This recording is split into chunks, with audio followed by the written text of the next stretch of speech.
we really appreciate the feedback. Audio recording for this meeting has begun. Okay, we're going to get started in just a few minutes. I was just hoping for a few more folks to join.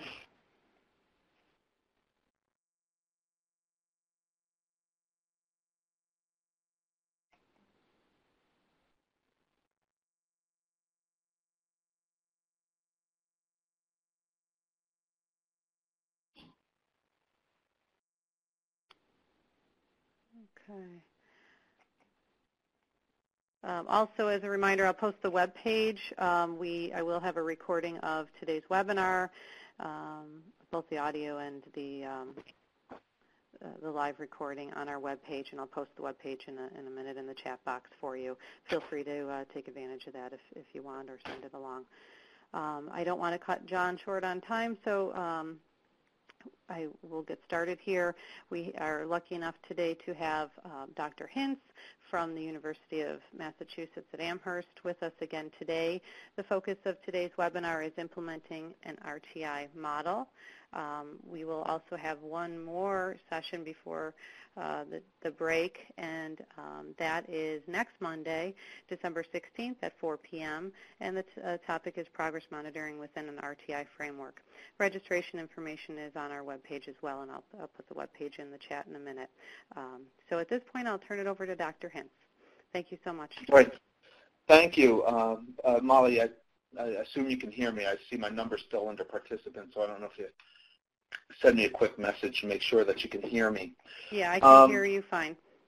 Oh, okay, because I see my number still. Okay, if anybody else is having trouble hearing, please post in the chat. Thank you. Okay, thank you. Thank you, Mark. Molly. And good afternoon, everyone. I see we have some people coming in, a little bit smaller group than last week if you were here.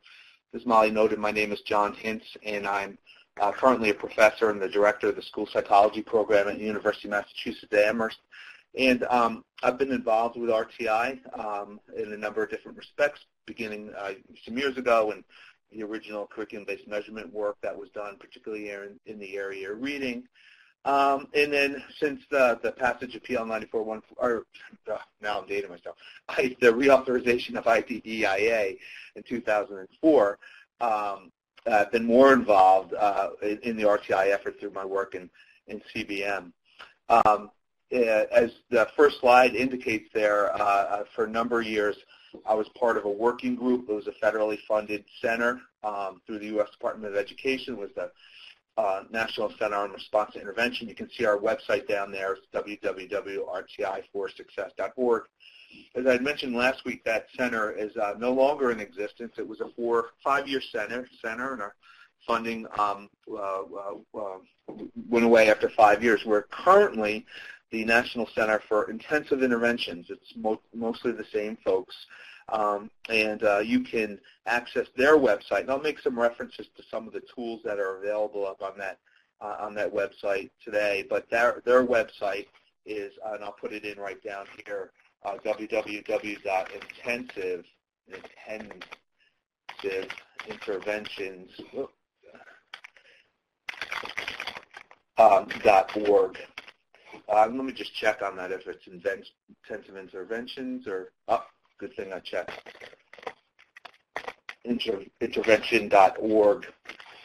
And you can see a lot of the stuff, some of the stuff I'll be referencing there today, particularly I think what would be of most use is our tools chart for selecting different kinds of tools for use in RtI. The focus of today's, last week I gave kind of, for those who were here last week, a kind of a broad overview of RtI, how assessment fits into RtI, kind of a historic background or maybe some rationale as to why we think RtI makes sense from an alternative assessment paradigm, its linkages to prevention and public health model, which we'll review today briefly. But today I'd like to talk a little bit about universal screening within an RtI model and how we can choose assessments, what we can expect those assessments or should expect those assessments to be able to do, and how they fit into an overall RtI model. As Molly said, there's a chat window or a question window. If you want to type questions as we're moving along, I can try to keep an eye on them and then get to them as I think that they're relevant within the presentation.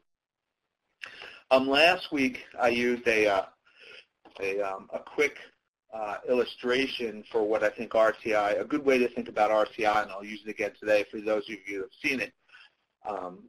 Bear with me for just a moment. But if someone were to ask you later on today, or you bump into someone and say, well, what is this RTI stuff all about? How does it, describe it to me in a way that makes sense? I think probably one of the best ways that I know that I've seen that most people have some types of experience with are height and weight charts or growth charts that we see with our pediatricians. And as I said last week, we don't see these oftentimes too much anymore, like in a file, but usually they're on their laptop or their tablet or whatever they're keeping tabs of your child's growth and development over. But what I think is interesting about this chart is that essentially the pediatrician uses it much in the same way that we would use RTI measures in our assessment process. And this graph right here is for a girl. You can see on the top, happens to be a white girl. They have different ones, obviously, by sex and then ethnicity. And you can see that we can start to kind of assess a young girl's height at about age 2. You can see on the far left. I'm never quite sure if you can see my cursor. I don't think you can. But and then all the way up to about the age of 17. You see also that at about the ages of 11 and 12, it starts to taper off. What the red lines represent is different growth rates. So the bottom red line represents the 5th percentile, the top red line, the 95th percentile, and the heavier one down the middle is the 50th percentile. And on the right-hand column, you can see it would be a young girl's height in inches or in centimeters. And what I think is interesting about this chart is that essentially what we're doing in RTI screening is getting a dynamic snapshot of a child's growth over time. And I say what I mean by dynamic is that it's not static and it changes over time. This little girl that I just put up there is one of my daughters from a number of years ago. I always like that picture over there. But her name is Tori, Victoria, or Icky Vicky, depending on the day. Today she was Tori. She didn't, not too much Icky Vicky's come out yet. But this is, as you can see, was her growth her height estimate at age 2, and you can see that she's not quite at the 5th percentile, but she's a little bit higher. She's usually around the 10th percentile or so. And you can see this was her measurement at age 3, and then kind of another one at age 4, and 5, and 6, and 7, and so on and so forth.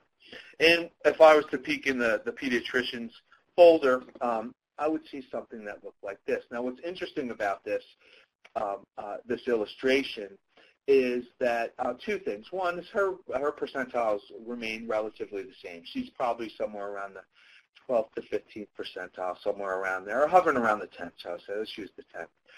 And if I was to just look at her record over time in percentiles, I would see that she was consistently right at that 10th to 12th percentile, somewhere around there. Now, if that was a summative assessment, and that was the only piece of information that we had, and let's kind of turn the tables quickly and turn it into an academic system, if the only thing I saw was 10th percentiles in reading or math consistently from year to year over, in this case, it looks like about an 8 or 9 year period, I would probably be pretty concerned about her, right? But what's interesting when we think about assessment data from a dynamic perspective and just not a static perspective like we would do percentiles, is if we look at the raw data across years, we actually see that she's growing, right? She's growing commensurate with children who are at her about the 10th percentile. She's also commensurate with the growth of children who are at about the 25th, the 50th, the 75th, and 95th percentile. And this is one of the interesting things I think about this type of assessment system. If we look collectively across those yellow lines, their slope of growth, if you will, is pretty consistent. You know, it's not until about, it looks like it's about maybe age 7 or 8 that the lines start to diverge a little bit. And of course, the girls at the 95th percentile start growing at a little faster rate, and the girls at the 5th percentile a little bit slower rate. But by and large, for a good many years of the developmental course, those children are growing at the same rate, or a similar rate. It's just that they happen to start at different points. And this is essentially what RTI screening data is going to should allow us to do. So let me say should allow us to do. And the assessments that we have should be able to provide us with summative information, that is, kinds of things that we're used to, minimally percentiles, maybe standard scores, things like that. But their raw scores should be interpretable as well. That is, that the measures, the scores that we see over time should have some meaning to us, so that we should be able to use those with some other measures. So, for example, we'll talk next week about progress monitoring measures to make the kinds of decisions that we need to make in an RtI model. So you might be saying, well, that's all well and good for the physicians or pediatricians, but what would that look like then in RtI academically? Well, this is just one example here, and certainly there are other ones. Good assessments, good RtI screening assessments will have those kinds of features. And this one happens to come from Ames Web. It's I clipped it some years ago or a while ago. So while the numbers in terms of that correspond to the percentiles are roughly the same, what's a little bit different is the cell sizes. That means the sample sizes. Like if I look across the top line under the spring, that 89,000 is probably quadruple or maybe 5 times that number right now. But what this chart illustrates for us then are some of those same principles as this chart. So if I looked across, you can see grade, and we see grade on the left-hand column, and then we see across the top fall, winter, and spring.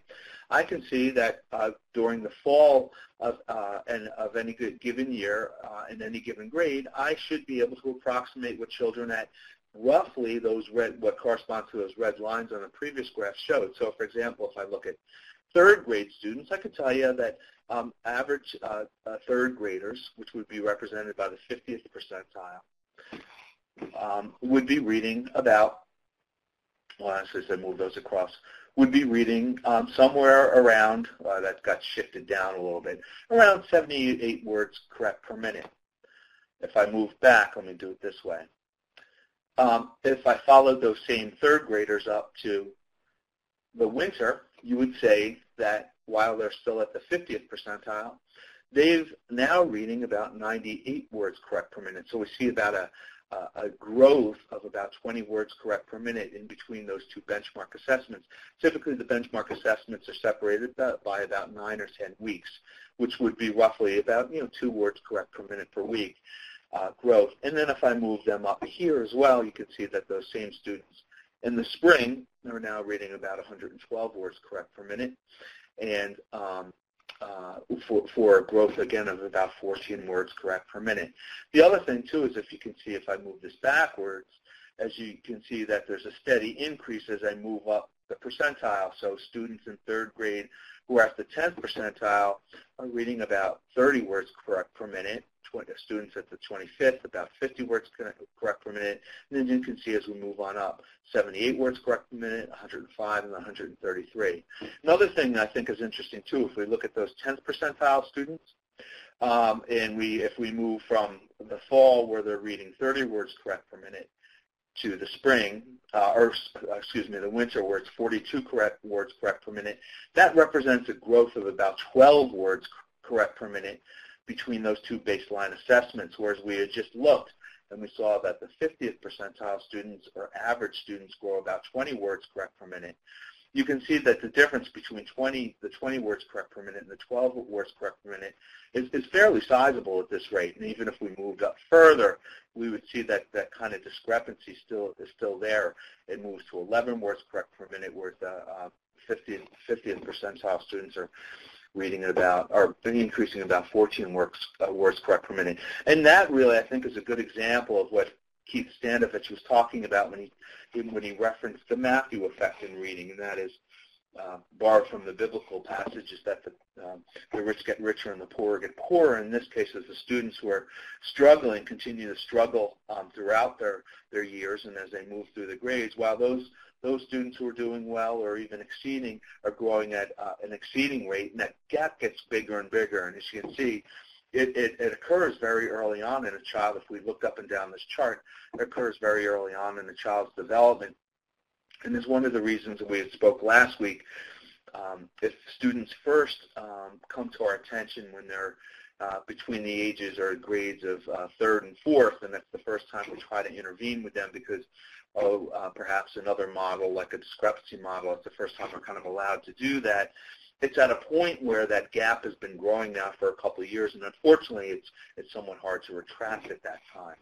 So we do have good assessment screening measures that should have these kinds of features then that are similar to this growth model. The other thing too, is I think is noticeable here, and it's noteworthy, is that in this notion of what I talked about, dynamic before, the data points are consistently going up, even though the student's staying at the same percentile rank. Right? If I look back at Tori here, she's still at around that 10th to 12th percentile, even though her data are moving up. And the same, if we eyeballed these, would be happening on a graph like this. And someone once said to me, they said, well, this really doesn't seem fair. It's like, it seems like we're trying to hit a moving target.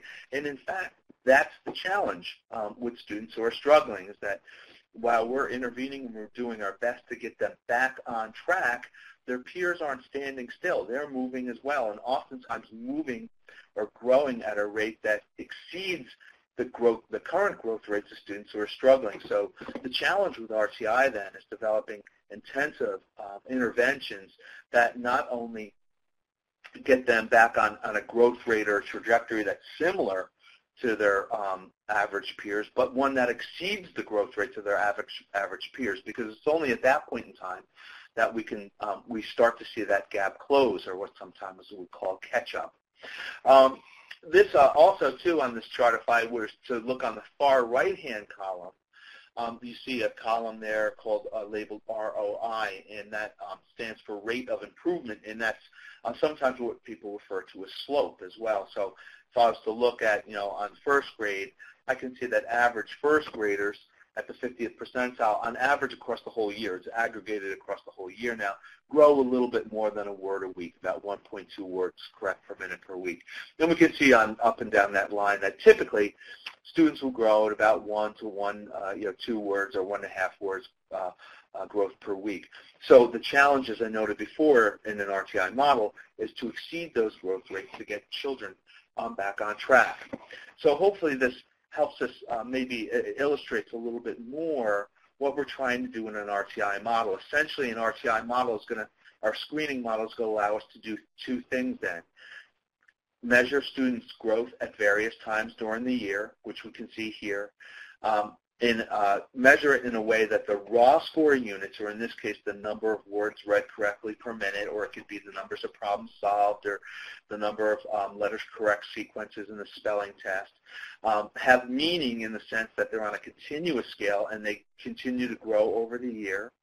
And that secondly is that those raw score units can be also translated to percentile ranks so that we can make judgments about how much a child has grown from one time period to another relative to their peer group, okay? Relative to their peer group. So a screening assessment should say, if I saw a child, again, a 50th percentile child in 3rd grade, and they moved from, let me go to the next here, and they went from, and they were an average child, and they were a dead solid average, and in the fall they read 78 words correct per minute, in the winter 98 words correct per minute, and it was an individual child. I say, wow, that child grew, irrespective of their peers, about 20 words correct per minute, and that I could see in raw score units. I could graph that. We'll do those kinds of things next week on the progress monitoring, and I could see what that how that growth evidenced itself for an individual student. If I, though, was then to, so an answer to a question is, has this child grown in response to the intervention? In this case, the intervention might be just the Tier 1 core curriculum. I could say pretty solidly, yes, they've grown, and they've grown at a rate that is typical of peers at their level. If I asked another question and said, well, have they improved their reading skills relative to their peers, meaning have their their growth and development improved above and beyond the typical growth rate of their peers, I'd probably answer that no, because they're still at the 75th percentile. If, on the other hand, I saw a child in the spring and the fall go from 55 to the winter of 106, which would represent a movement from the 50th to the 75th percentile, then I'd be able to say, yes, not only have they almost doubled their reading skills in terms of the words read correct per minute, but they've also made considerable growth relative to their peer or normative group, in the sense that they've gained 25 percentile points in this case. So the point here is that good screening assessments, ones that are relevant for RTI, should be able to do those two things for us. They should be able to provide us with raw scores that make sense for an individual child, that we can interpret relative to an individual child's growth from one point to another. And then secondly, we should be able to use them to, say, make determinations as to whether or not they have gained with respect to their peer group. And perhaps the example I just used was a poor one, 50th to the 75th percentile. And let me change it quickly and say, in this case, we have a child who is at the 10th percentile in the fall, and then represented by a score of 30 words correct per minute. And that in the winter, they read 98 words correct per minute. Well, in answer to that first question, I'd say again, wow, they almost tripled their oral reading fluency rate, right? They moved from 30 to 98, which would be a difference of 68 words correct per minute, which would be 6.5 words correct, a gain of about 6.5, or in excess of 6 words correct per minute per week. But I'd also be able to say now, here's a child who went from about the 10th percentile to the 50th percentile, although that's unlikely. By way of example here, I'd be able to say, here's a child who moved from the bottom of the score distribution to the middle of the score distribution. If this was a child who was in Tier 2 intervention, then I would probably say, well, here's a child who is now probably we can start to wean back on the Tier 2 intervention and consider just the Tier 1 intervention. So anyway, these two charts here, I think, give a good example of what we're trying to do in RTI screening assessment, is that we're trying to, again, have choose measures. Screening measures allow us to interpret scores, raw scores, for an individual child, irrespective of their peers. And then secondly, can be transformed into types of standard scores, namely percentiles that we can use for making relative decisions about how a child stacks up to their peers.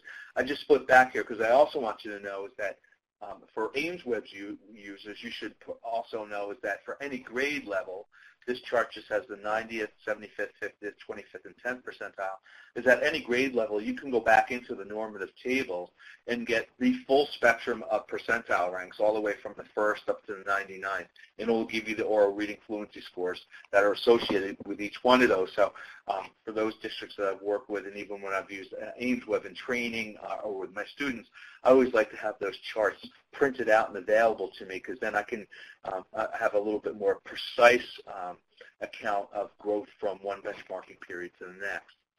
We talked last week about what does an overall RTI model look like, and how does screening fit in there, and we'll go back to that in a moment. Last week we had talked about, in New York State, is that you have a 3-tier model with special education as being separate, not a separate tier, but separate.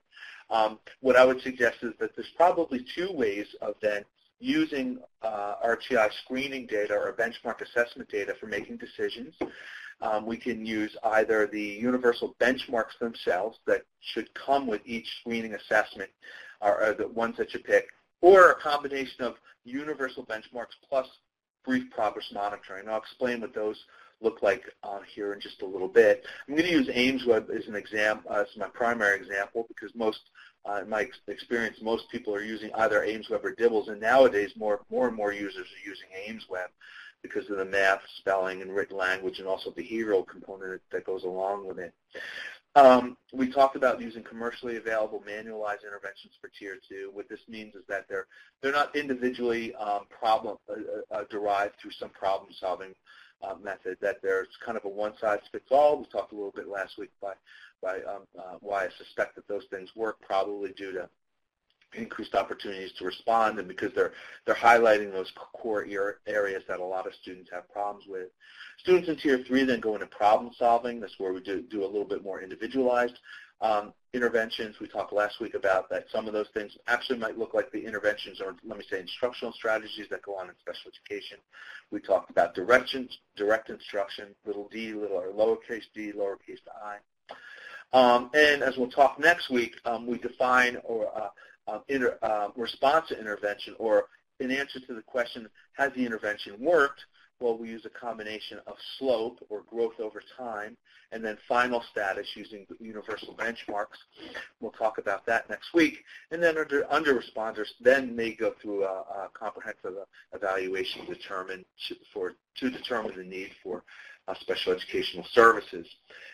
Where we left off last week, too, as well, is that we left off with this kind of circular, 3 circles here, is that any good RtI assessment model should probably have 3 things going on at one time.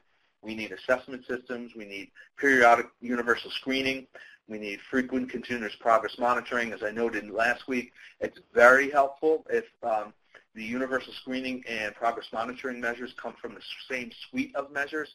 So examples of those would be Ames-Webb and Dibbles, just to name 2. There are others, though.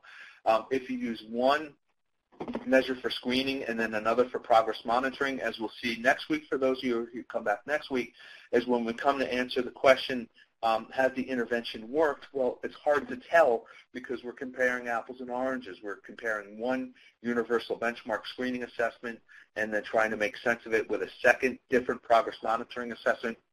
It's just difficult to do. We also need to have instructional systems. We need to have a scientifically based core curriculum. We need to have thought ahead of time about what our different interventions will look like or could look like in Tier 2 and Tier 3. Without those, particularly for those this time of year, if they've, well, this is a little late in the year, but after their fall benchmark, and if they haven't given a lot of thought to this, all of a sudden you have a handful of children or more that are yellow, typically in your color-coded reports. And now, if you haven't given some thought ahead of time, you don't know what to do with them. So it's good to have that up and going ahead of time. And then lastly, we need methods of organizing the data, and then a playbook, if you will, for making decisions on the data. Probably fewer folks now need methods of organizing data.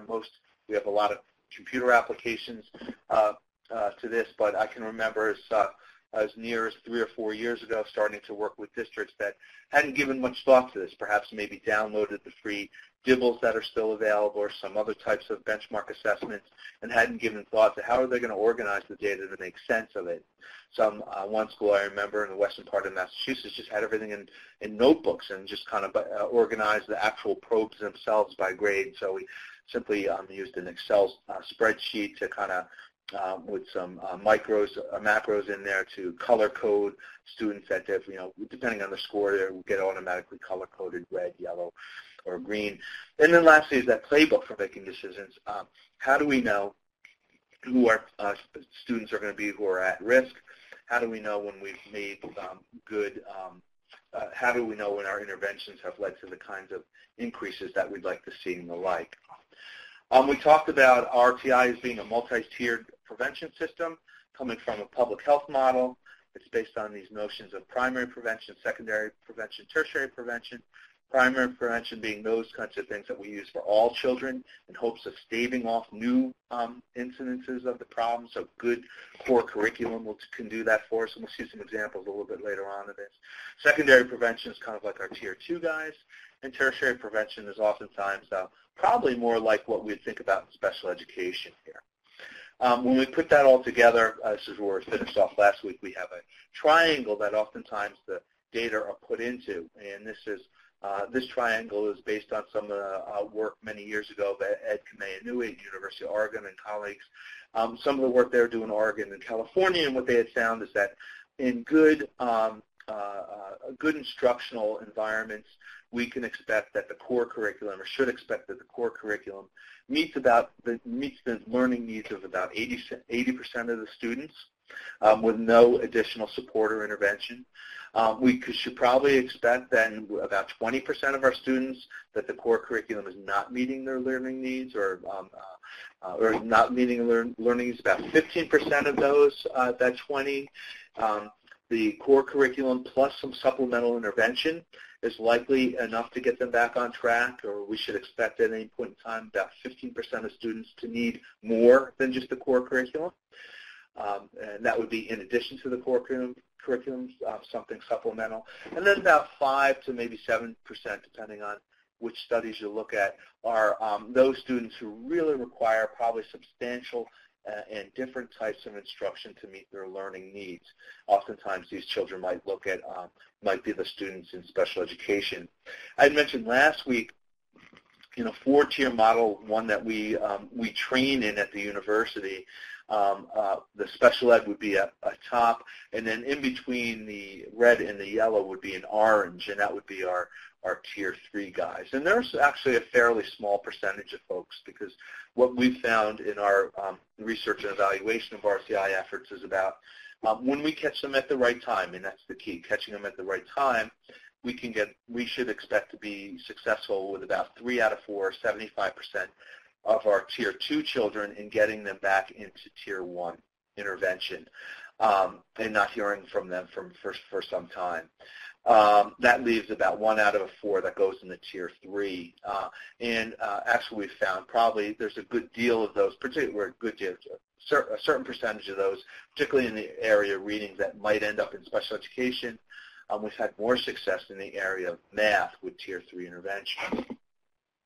So that kind of provides a schematic for us, or at least some of our targets for our screening efforts. And we'll see this triangle represented in different forms in a little bit here.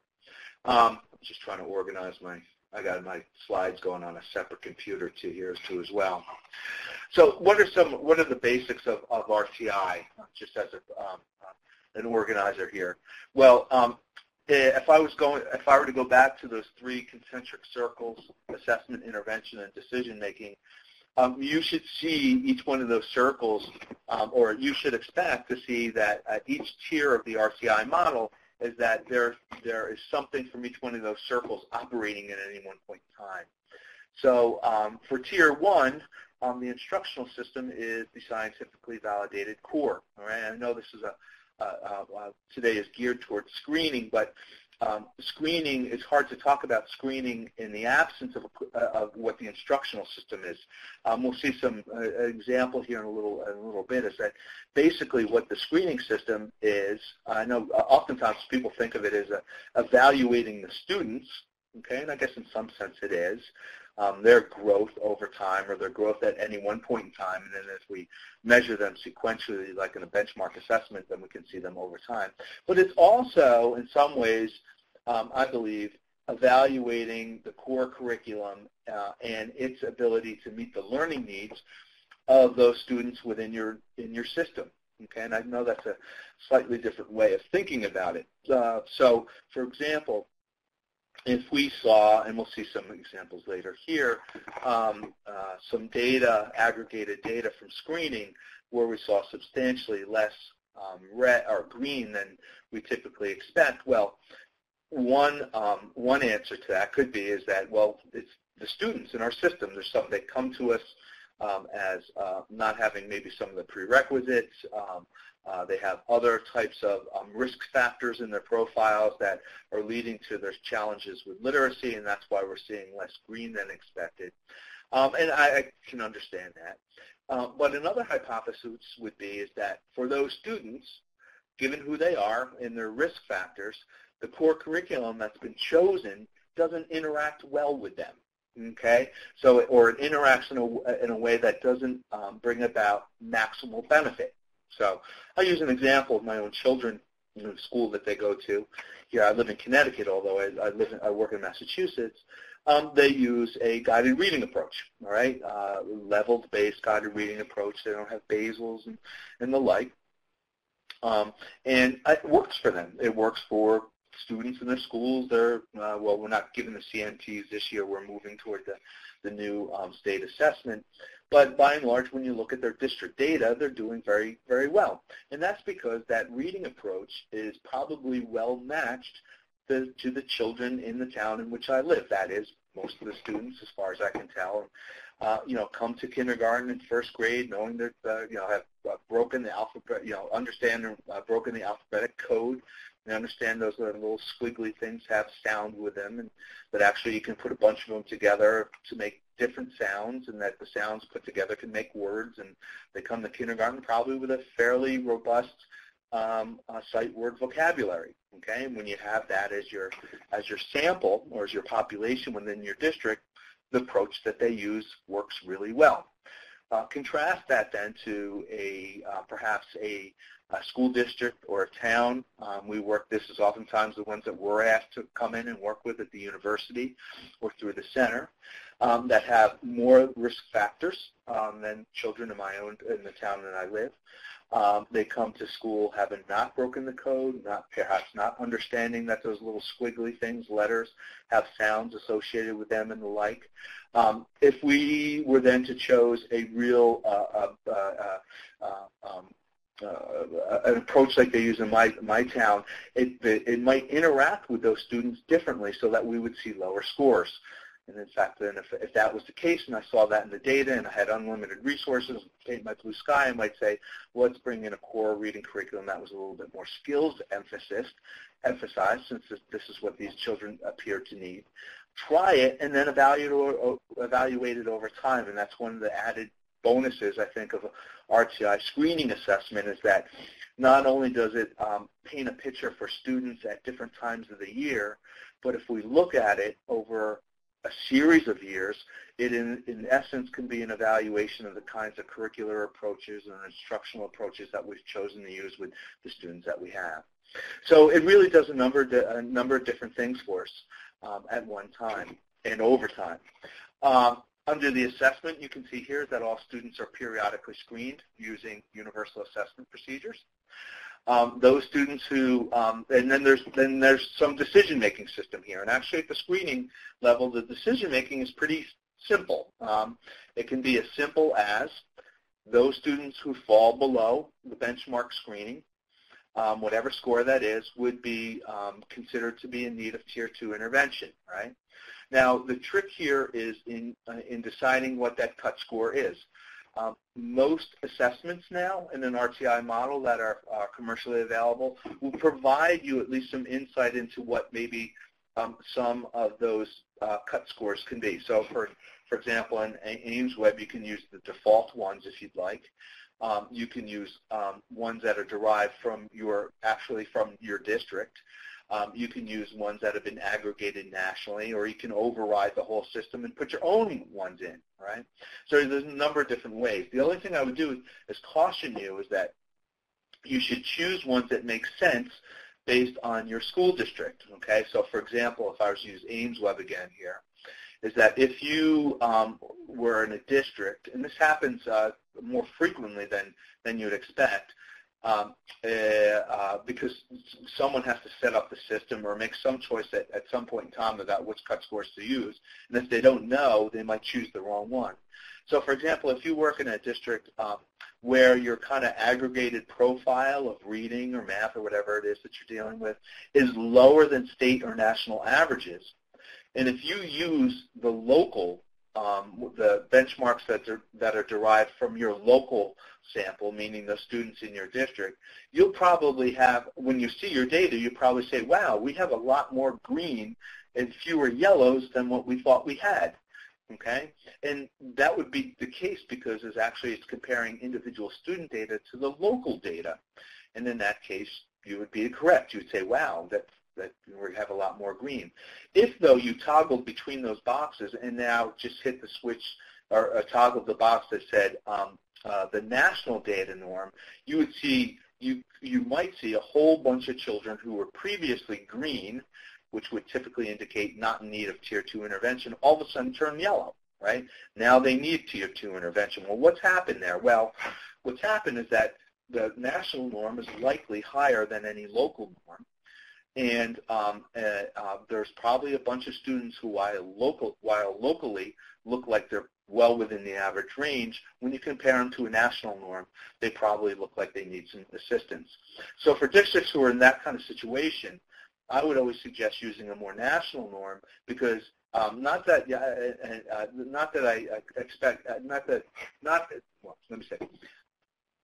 the national norm is better, but if the goal of the RTI process is to identify as many students as possible who need extra support, the choosing of the higher norm will yield you more yellow, and then be able for you to get at those students and see whether or not they respond to the intervention. The flip side could occur, though, for districts that whose norms typically exceed a national profile. And I remember actually being in Buffalo, so this is going probably some years back, probably 8 or 9 years ago.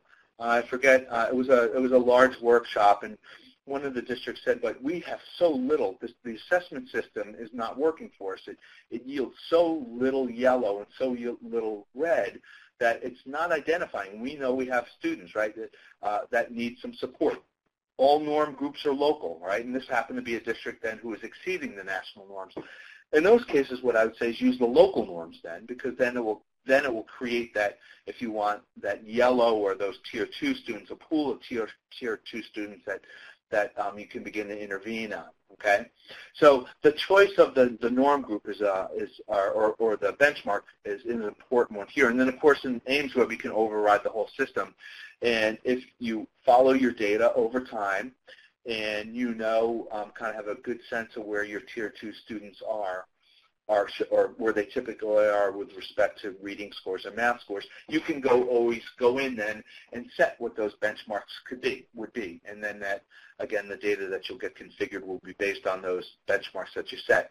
You might want to do that in situations where you know you have a finite number of resources to provide Tier 2 intervention. Now, I know it's probably kind of silly because everyone's dealing in a finite system. But if you got pretty facile with the data and you knew, for example, how many students you were likely to get in need of Tier 2 intervention based on a certain cut score, then you could go in and put those those scores in yourself. And in essence, I think probably this is what a lot of people do when they use multiple screening assessments. They somehow kind of look at it all in a collective and then make some decisions as to what the cut scores on different things would be. So I hope that wasn't confusing, but the point is that depending then on what cut score, the cut score that you choose will yield to different, will yield you different pools of students. And that's in the instance where you're just going to use the benchmark. A second way to do it, as Ann mentioned earlier, is to use both a benchmark as a first cut, then also progress monitor students for a short amount of time to confirm or disconfirm that risk status. Okay. Now this is something that we've trained in at through the center. There are not too many districts that I know of that do this, but I'll show you an example here in a moment. We may want to do this. The reason why we suggest doing this at times is that for those students who are just hovering around the cut score, right? And perhaps if the assessment had been a week or two later, the benchmark assessment that is a week or two later, and if they were growing about 2 words correct per minute per week, they might have grown 4 or 5 words, and that might have bumped them over the cut score, right? So what it helps in determining whether or not the timing of the benchmark assessment has anything to do with determining risk. So I'll show you how to do that as well. Okay, typically we do our screenings toward the end of September, early October for most districts that start right after Labor Day. So if we go back and use this chart, as you recall, typically what in most of those cut scores, the third approach that I didn't mention actually when I'm choosing cut scores before is to draw a line in the sand choosing a percentile rank. In this case, this one is we've chosen here is the 25th percentile. And if we've chosen the 25th percentile, which is one that I'm very comfortable with as determining risk status, any child who scores at or below the 25th percentile would initially be considered at risk and in needing a Tier 2 intervention. I've seen other models that have used the 16th percentile. That's typically someone who's using the normal curve, and 16th percentile would be below one standard deviation below the mean. The only the caution that I would provide on using the 16th versus 25th or any percentile rank is, depending on what you use, you might find that there might be some false positives or false negatives. Now, what do I mean by that? Well, let's say in the case of third grade, as I'm looking at these data, I have a child who's reading, let me say 43 words correct per minute in the fall. Well, if I was using the 25th percentile, that student would be brought into intervention. He's below the 25th percentile with a score of 43, and we'd be bringing him into intervention. Now, if he was a student who really didn't need intervention, we would figure that out one of two ways. One way is if we monitored his growth, which I'll show you here in a moment, over a couple weeks, with or without the intervention, typically without. And if he grew and he hit the 50th or the 20, hit a score of 50, then we would know he was probably was the timing of the assessment that had to do with things, and that would be a happy surprise for us. We thought he needed help, and he really didn't. If, however, he really did need help, and as long as we use the 25th percentile, all things would be fine. He would be brought into intervention. Where the danger could occur, or the risk is, I'd say, probably not danger, is that if we use the 16th percentile, and let's say that score of 43, that the score that corresponds to the 16th percentile is really like a score of 40, and if we use the 16th percentile with a score of 43, we'd say, no, he's not going to be brought into Tier 2. Now, if he was really someone who was the timing of the assessment, it wouldn't make, again, he would be fine. But if he was someone who really needed help, and we didn't catch him because of our percentile rank, we would probably not catch him for another at least a year or so until he fell below that 16th percentile. And the risk with using a lower percentile is that in the cases where students, it might miss children who really need help, false positives in this case. And as time marches on, that gap grows bigger. And as I noted last week, depending on what grade that is, if that gap gets large enough, we might say, okay, finally we can get them into Tier 2 intervention, but it might be the time when the gap is so large that it might be hard to collapse or get him back on track. So by way of example here again, I tend to recommend using a higher percentile, probably nothing more than 25th, to get, because those students who need help will certainly get it, and those who didn't need it because of the timing of the assessment or because their score was so near the cut score, they'll show us very quickly over time that they don't need the assessment, or they don't really require that level of support. We can get them back into Tier 2. All right. So, as I said, one way is to just use a hard, fast line in the sand, the 25th percentile, or whatever that you set the defaults for in your system, and sticking with that. Another way to do it, as I noted before, is to take those students and monitor them for a short period of time. In this example here, this is a math example, a little girl named Anne, and we can see in the fall of a given year that this is an old example. This is a number of digits correct. It would be problem solved now, but just for example's sake, all we need is numbers and some ways to make decisions here. And Anne in the fall had a score of 5, and we could see that if we look at this chart that her score of 5 would actually be really much more around the 10th percentile. Okay, but if we're using a benchmark plus progress monitoring approach, we would monitor Anne's growth over a period of weeks, and in this case, this is 8 weeks. This would bring us all the way up to the next benchmark. But if we did it over 3 or 4 weeks, we could see that her slope of improvement is really actually pretty good, right? She's growing at about 1 digit correct per minute, or 1 problem solved per minute here. and or for 3 minutes, and that if we compared that back to her previous chart, typical children, even at the 50th percentile, are only growing a third of a digit. Well, she's nearly triple that. Okay, so what is it in the, what are we to conclude in the case of Anne? Well, it's likely that the timing of the assessment worked to her disadvantage, and she looked like she perhaps needed Tier 2, but she probably didn't. Okay, again, if we look at the rates of improvement over on the right-hand side, we'll see that she almost tripled the or tripled the typical growth rates. Right, that third of a digit corresponds to the 50th percentile. Hers, if I go back a moment ago, if I look, her slope was 1.00. Again, she's nearly tripled that. Anne's case now is that she's probably approximating now about 15 or 16 digits corrects per minute or more. The reason why I put an X to the fall is that we're probably now approaching the winter.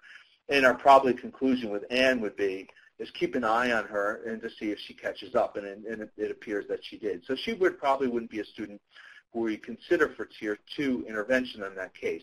Again, fewer districts do this, but if you have, if you're a district who, if you're worried that you're making a number of false positives based on your benchmark, you could progress monitor the student for a couple weeks. I would certainly advocate this if you do your benchmarks early on. I know some districts do them in the first couple weeks of school. That could have a significant effect on the timing of their benchmark. So that, if you did that early September, rather than rushing everyone into Tier 2 intervention, I might say is that since you're going to progress monitor them anyway because they're in Tier 2 intervention, progress monitor them weekly, and then probably toward the end of September, early October, take a look at what their growth rates and then make a second distinction as to whether or not, who are the children who haven't grown in the last 3 to 4 or 5 weeks, depending on when you benchmark them, and those that have and probably would have hit benchmark if we had a benchmark that was really more in line with a fall benchmark. Just as another example, here's another little boy named Arthur. Again, a number of different, we probably progress monitored him more than we would need to, but you see just by way of an example here again that after 3 or 4 weeks, Arthur wasn't growing much. In fact, if we look at his slope of improvement, he was growing at 0.0 digits per week. He's kind of flatlined here.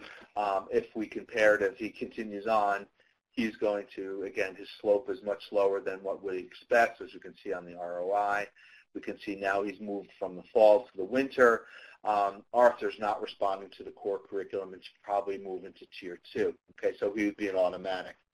So again, to summarize real quickly here, in making screening decisions, you have one of two different ways to make those. You can use just a benchmark assessment, again, with the caution or some line in the sand, with the caution that depending on the way that you set, it's all important. What you set that line in the sand in as is going to then determine who is particularly green and yellow for the purposes of Tier 2 assessment, and that children could change color on the basis of moving that benchmark around.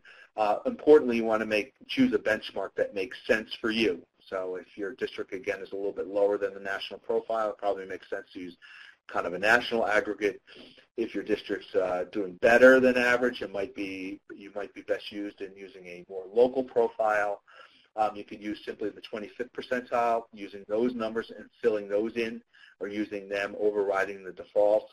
The 25th percentile, I should say, would be the national aggregate, knowing that you're going to pick up as many those children who probably need additional support relative to a national sample. Or you could, if you're that facile with the numbers, you could override the whole system and put your own benchmarks in there that might represent the number of students that you'd be able to serve given your resources. So there's a number of different ways to do that. Okay. At the center, I just wanted to go through, I know while as I look kind of at the number of hits that the center gets on their tool charts, and just in terms of districts that I work with, Ames Web is probably one of the more popular ones. But if you were a district that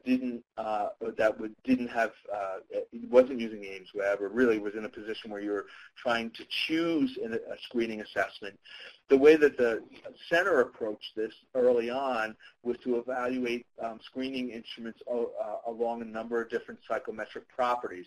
And you can see on the top here is that we define screening as that involves brief assessments that are reliable, valid, and evidence-based, that are conducted with all students or targeted groups of students who identify students who are at risk for academic failure and therefore likely to need additional or alternative forms of instruction to supplement the conventional general educational approach.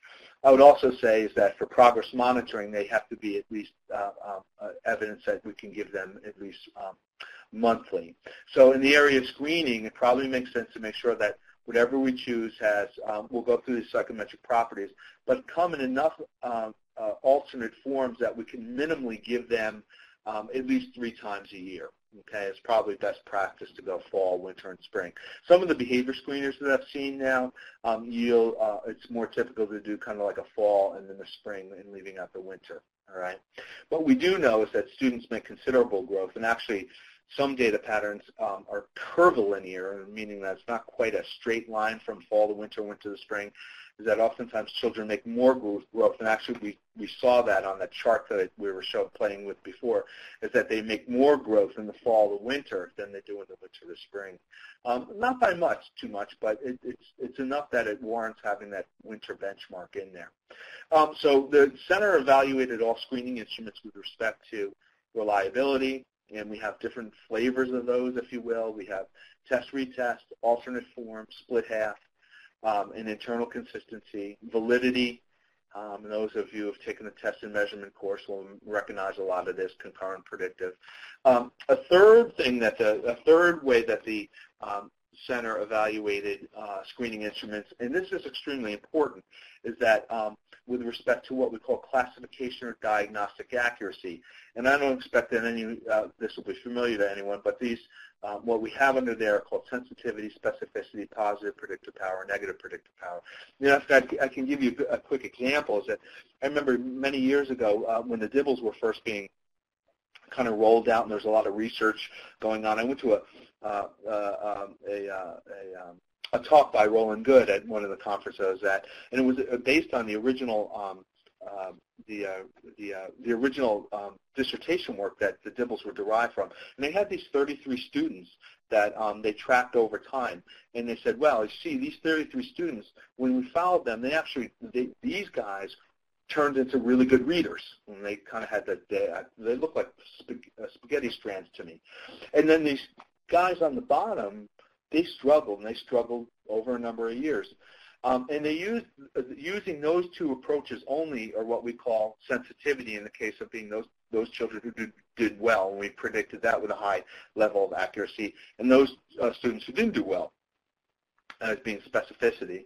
But there was a lot of spaghetti strands in the middle that were misclassifications, right? And this is kind of before we started to think about classification accuracy. But what this means is that your screening measures should be developed in a manner in which they're able to provide information that they, in fact, catch the true positives and the true negatives, the true positives being those students who really need further assistance, true negatives, those students who really don't need the help, and then at the same time minimize those false positives and false negatives that I mentioned before. That is, students that we think need help that really don't, or students that we think are okay that really need help. Okay? Because if we don't focus on that, what we can do is we can play with the numbers and we can design a screening instrument that looks really, really good because it has a lot of true positives, but what it's missing is a lot of the false positives, right? So whatever you choose, you want to make sure that your screening instrument is able to do this for you, that it's sensitive, basically, to determining or showing those students who need help and those who don't, while at the same time minimizing those false positives and false negatives. If you have to live with one or the other, the false negatives are easily to deal with, because what you're in essence is saying is we thought this child needed help, but they really don't. They needed extra help, but they really don't. At least we get a chance to work with those guys, and then we can put them back into Tier 2. The ones that that drive us nuts are the unhappy surprises. Those are our happy surprises that I called before, are our unhappy surprises, and those are the children who we likely missed, and that we said they really needed help, but for whatever reason our screener missed them, and they languish along till finally some point in time they become so needy that we finally say, oh, they hit our radar screen.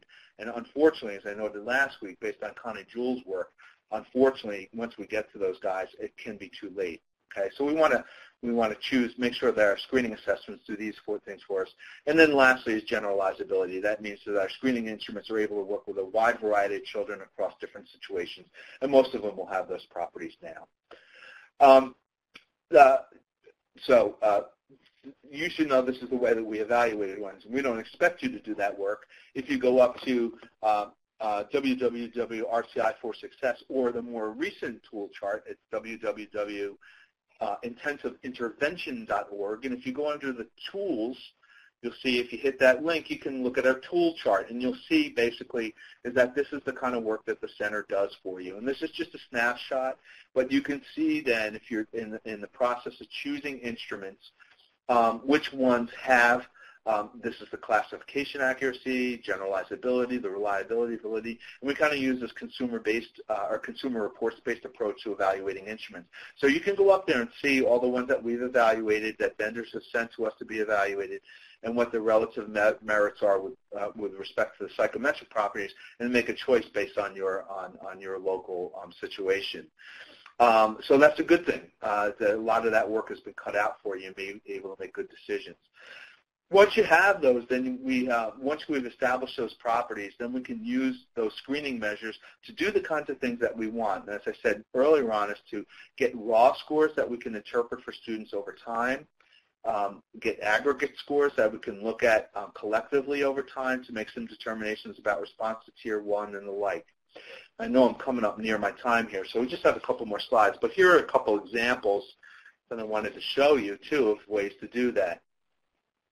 So here's a case, and this is not an uncommon one we see, about once we get our aggregate data back and we see our color-coded charts, and most of them use this configuration, as I said now, green and yellow and red, that here appears that we have a lot more yellow than what we might expect to see. If we go back to the original triangle, it was about 15%, right? We can see that the core curriculum's meeting the needs of about half of the students here. We have about what we'd expect with students in special ed or need of really intensive intervention with about 10%. It's not too much, a bit larger. What appears to be really kind of blown out of proportion here is yellow. Okay, and I usually, when I'm with an audience, ask for suggestions here, although I know that would be more difficult. You could type them all in here, but so I know we're bumping up against time. So that one working hypothesis I would have here is that while the general education or the core curriculum appears to be meeting the learning needs of about half the students, there's a good deal of students who appear to need more than that, okay? So before I thought about bringing all these students into Tier 2, which if you have those kind of resources, you certainly could do, but I might start to think about maybe we need to augment the core curriculum in ways by bringing in more, augment it so that we make some decreases in that yellow. So if I was a curriculum director or a SPED director, I might say, well, let's get another benchmark or 2 or 3.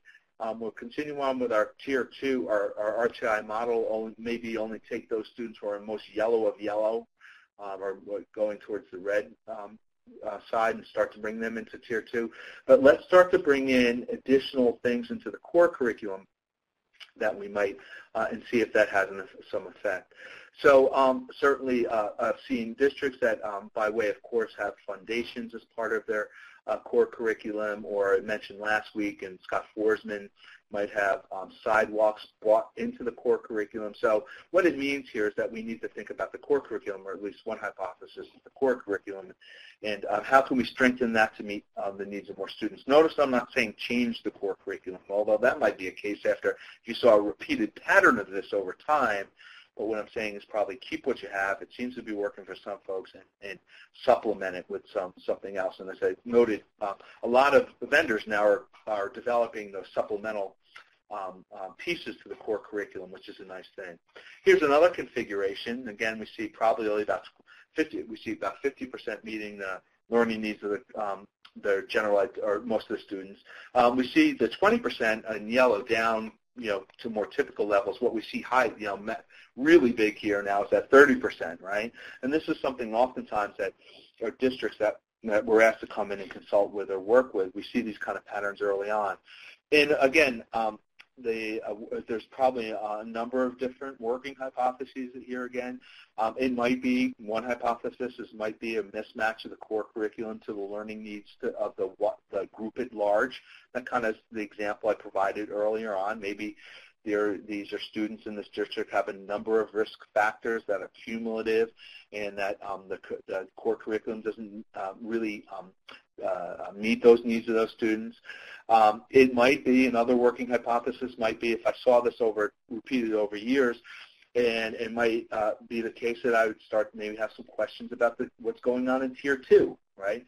Are the interventions that we're choosing in Tier 2, are they effective, or are they leading to a number of students moving through Tier 2 quite quickly and going right into Tier 3? Recall early on that I said that a number of so I've been involved in a number of larger scale evaluation projects, and we typically expect about 3 out of 4 students to be responding positively to Tier 2 intervention, meaning that we've got a good intervention or interventions or package of interventions. So it might be the Tier 2 intervention here that might be weaker, leading to a lot of children going into Tier 3. The other hypothesis I would have here too as well is, what are our assessments? How are we assessing these children? And perhaps our assessments are leading to over-identification of students in Tier 3. So I'd want to, or not the assessments, or what is the RTI or the teaming process? Again, are we just moving students through the tiers as a matter of course, or we're really delivering interventions with good fidelity and integrity? So we have a number of different working hypotheses here. Again, core curriculum, Tier 2 intervention, or maybe even assessment. And then lastly, this is the one that superintendents will take the credit for, is that we have a lot of students responding really well to the core curriculum, fewer students in the yellow and red. And this is really kind of a paint your blue sky thing, but this is not uncommon. This would not be uncommon for a district that does quite well on standardized assessment. And if you were to use the kind of, as I noted before as an example, as the aggregated national norms or benchmarks, you would see a profile like this. Okay, you would see a profile like that. Could potentially see a profile like this. And if you use your more local norms, you would probably want to see a profile that was more like the triangle that we showed a number of slides back, where it was 80%, 15, and 5. So screening assessments then can do a number of things for us. They can provide different data patterns for us when aggregated across students within either a grade or a school. And we can look at different patterns like the ones that we see here. A lot of programs now allow us to disaggregate the data by school and then maybe by grade and class if we'd like to do that as well. The second thing that the benchmark screening allows us to do, which we'll talk more about next week, so this would be at a group level, or sometimes we call a relative level, right? The second thing, and importantly, is that what they enable us to do in an RtI model to determine responsiveness is that they allow us to gauge or assess individual growth of a student individually from one point to the next. And we'll see how that we use 2 pieces of information next week in progress monitoring. We use the weekly rate of growth in response to an intervention as one piece of data, the slope, to gauge responsiveness. And then we also use an individual's growth with respect to benchmark assessment over time as a second piece of information. So I think I mentioned last week is that what we can have then is a profile of a student who's responding quite nicely to the intervention as evidenced by their slope or their rate of growth over time, their weekly progress monitoring. But it still is below the benchmark assessment if we use the 25th percentile. They're still below the 25th percentile. And what that's telling us is that the intervention's working well, keep on doing it, steer the course, and that with time, with more time, that we should see students slowly close that gap. So in summary, in Tier 1, screening is primarily used for 2 things. It's used to get an aggregate assessment for, or let me say the big picture items here without reading verbatim here, are we should choose, make sure that we choose benchmark assessments that have known psychometric properties. Secondly, it really helps if the benchmark assessment is tied to a progress monitoring system, because when we start to make determinations about intervention effectiveness, it helps to compare apples and apples versus apples and oranges. Third is that the benchmarks that we choose, or whatever those numbers are, we typically have some latitude with those. And we probably need to give some thought to our local profile. What's the profile of our district, right? And choosing those, okay? Have someone who knows, for example, in Ames Web or Dibbles, who knows something about the local profile and chooses the correct benchmarks in there, or either overrides the system and puts your own numbers in. And then thirdly, is that benchmark assessment or screening assessment is really used for two reasons. One is to provide an aggregate snapshot of our student body at large over time. And then secondly is to be able to track the progress of an individual student from one time frame to another. So I'm going to stop there. I see there's at least someone's typing. I don't know if it's a question or not, but I'll take some questions. I know it's a little bit past the hour here, but I'll take some questions if people would like. Give some time for people to do that. I don't know, whoever's typing for is coming in, so it's either a dissertation or hate mail. Let me see what's some point in time something will pop up. Don't forget too is I think that there's an evaluation that Molly had mentioned before. I see Teresa has logged on too as well. I want to say again thank you for inviting me to come talk a little bit more again. As I mentioned last week, I did some training for your RtI TAC, your Technical Assistance Center some years ago, and had a lot of fun doing that. So I'll hear, do you have any suggestions for what to do? Students have been in Tier 2 now since September, and there's no room in Tier 3 for them because it's built. Well, the suggestion is I think probably if there's demonstrated need, if it's just a student or two or three, again, it's all going to be relative. If you can accommodate their Tier 3 needs within those folks who are providing Tier 2 intervention, assuming that there are some number of folks who are doing that, and if you can accommodate them within those resources, do so. If there are a number of students, if there are a growing number of students, then I think you need to you probably need to approach the administration and talk about deploying more resources toward that Tier 3 intervention. If there are growing numbers, as I said before, I guess I'm playing generalities now, about 1 out of 4 students that we've worked with go from Tier 2 to Tier 3. I'm just playing against kind of the averages. So there are fewer in number. So generally, if we have 15% of our students to 20% of our students in the classroom, that's usually 1.5 to 2 students per class. If we have 4 classes in a grade, it's about 8 to 10, 15 maybe top students that we're going to see in a grade, depending on the size of your school again here. We might expect maybe 4 or 5 of those students to be Tier 3 then, or move into Tier 3, okay? So I don't know if you mean room like physically, can you, or is it room in terms of resources? So I don't know if I've answered your question there, but Teresa writes, can you share some examples of decision rule schools use to determine at risk? I think would be instructive. Yeah, I think I did this, but I'll go over them again. So some schools can use whatever the system provides as the defaults, and they, as I noted in Ames Web, will be either you have a choice on there, either using a local or a national norm. What I would recommend in the absence of that, if someone said, well, I don't know, we just need to pick something, I would probably choose the 25th, the percentile, the 25th percentile that corresponds to the national norm. Okay, because as I walked through the example before, is that you will definitely, in my experience, have enough students to work with in Tier 2, right? Even if your profile, your local profile is exactly that of the national profile, you would expect 25% of your students, right? And those students who really don't need help, you should probably be able to figure them out relatively quickly, either by brief progress monitoring, or once they get in their intervention, they will respond so quickly that they'll find themselves back in Tier 2. Some other folks use the 16th percentile. Again, the danger here is missing the false negatives, missing those children who you think are not a problem, but they really are.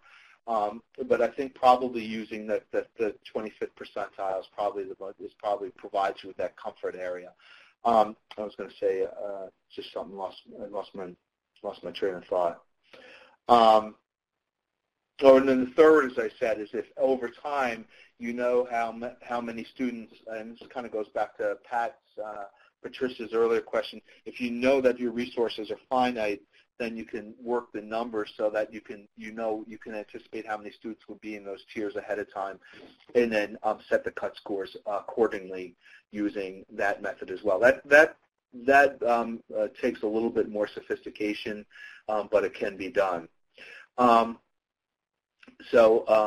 Last week we also talked about, someone had asked about what if you're using multiple screeners, and that's a situation where it's just somewhat typical. People oftentimes use any running records or some other types of information, or font systems now, or whatever have you, in addition to kind of the ones that have come out of curriculum-based measurement framework. If you're going to do that, I think probably what I would suggest, if you have someone on staff, is to try to come up with a composite score that uses all the indicators that you have. Otherwise, what I think happens in practice is that people, depending if they want to make a case that a student needs Tier 2 intervention, will kind of cherry pick the scores that are lower on the different interventions or the different assessments, or if they want to, on the converse, try to limit the number of students, or for whatever reason need to limit the number of students, will pick the scores that are higher. But basically, by and large, people either use the percentile ranks or the ones that are given to us by Ames Web. I know what I was going to say. It's just to remind people again too, is that depending on which ones you choose will have some effects on what your Tier 2, what your Tier 2 students look like. Any other questions? Or other questions, shall I say?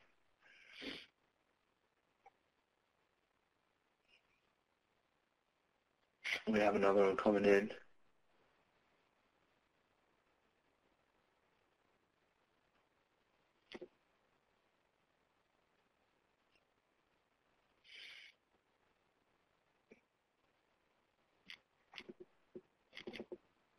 How might instructional consultation fit in with our framework? This is a good question. It's one we talked about briefly last week too as well.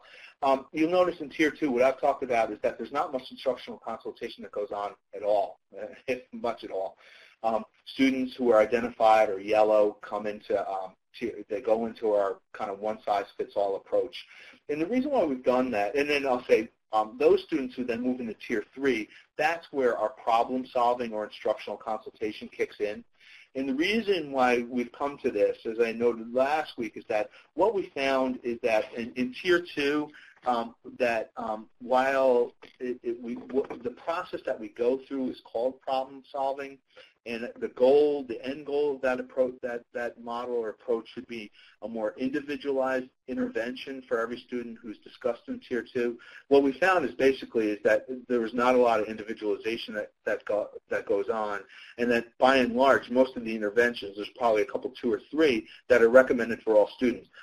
So if that's the case, and given that time is so precious during our school day, we can cut down on the amount of meeting time that we have to do after our screening assessments, and just automatically get folks in the Tier 2 intervention. I referred to it last week, those Tier 2 guys, as the runny nose, coughs, and sneezes of intervention, meaning that they're very, very common. Oftentimes the problems that are presented are very, very common, and they're ones that can be dealt with very common and kind of one-size-fits-all approach interventions.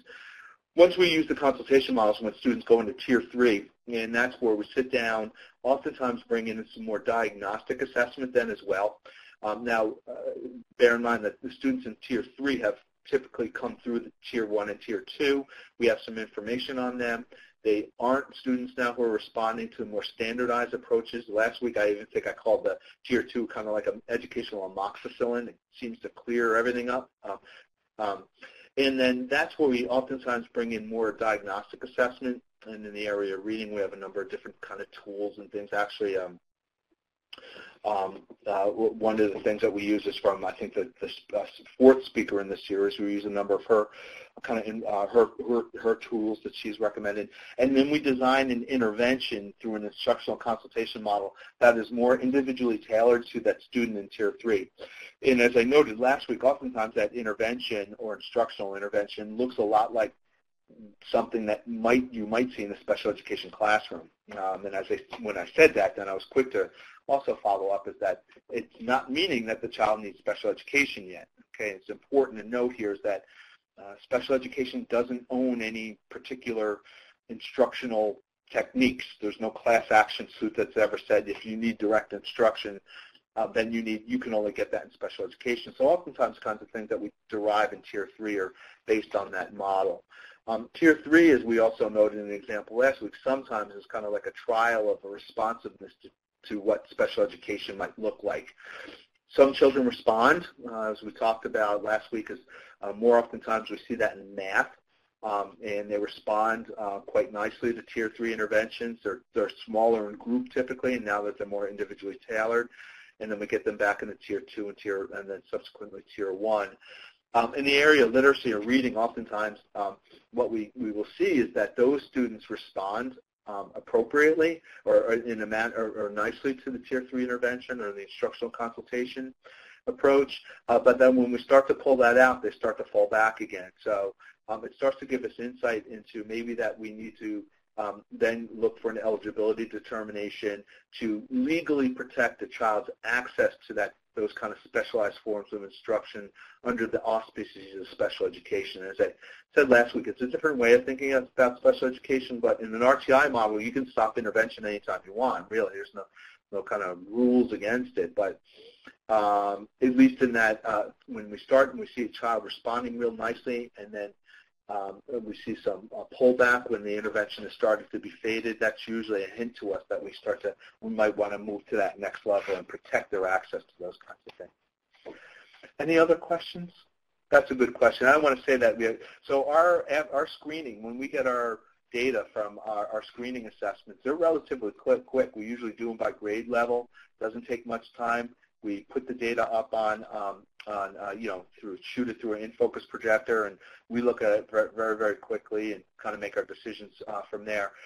For those who are Ames web users, there's one report that I really like. It's not one that's you can't get it by you can only get it at the individual classroom level, and we can do that by classroom because it color codes starting from the bottom up, and basically we can start to make decisions at each class level about. And the nice thing about the report is that, I'm skipping a point, it provides the child's name, their score, and then it also provides what the instructional recommendation would be for them if you used a local versus a national norm. So what you can see then is that the influence that the two norm groups play on each other. All right, so yeah, there's not much instructional consultation goes on there. 20 minutes to a half an hour, we have our groupings kind of figured out, and off we go. We can get going then. If we do them on Friday, we can get going with them on Monday. Any other questions?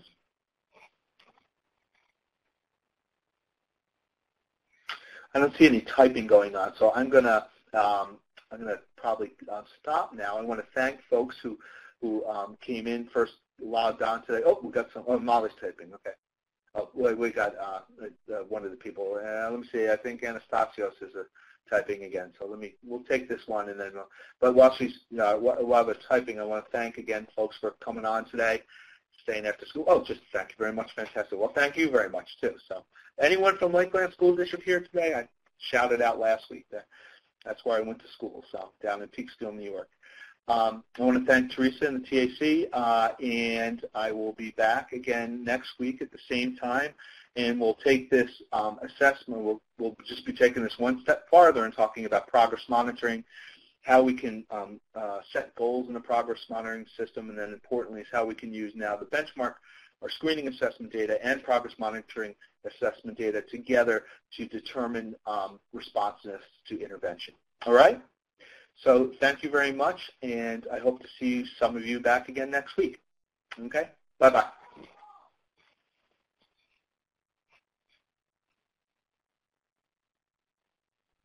And Molly, I'll hang on if you want to drag me into the sub room or something, if there's any housekeeping that we need to take care of.